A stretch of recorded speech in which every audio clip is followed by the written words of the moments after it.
పైకి పోవాల్సి ఉంటది. Did you know that where you will go మీకు after death? మీరు చనిపోయిన తర్వాత మీరు ఎక్కడికి వెళ్తారో మీకు తెలుసా? The pastor asked to him.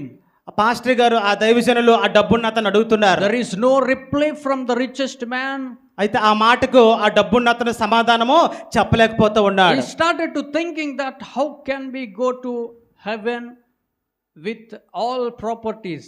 ఆ డబ్బున్న అతను అనుకుంటున్నాడు, నేను ఎలాగ పరలోక రాజ్యం చేరుకోవాలి, ఈ నాకున్న ఆస్తిపాస్తి అంతా పట్టుకొని బ్యాగులతో పట్టుకొని పరలోకి వెళ్ళిపోవాలని చెప్పి ఆయన ఆలోచిస్తూ ఉన్నాడు. But the pastor said that అక్కడ దైవజనులు అంటున్నారు, those who are believe in him, ఎవరైతే దేవుడందు విశ్వాసం ఉంచుతారో they will not perish, వాళ్ళు శిక్షించబడరు గాని but they have eternal life. వారు మాత్రమే నిత్య జీవం పొందుకుంటారు. హల్లెలూయా. Here we can understand that Jesus Christ come down from all the sins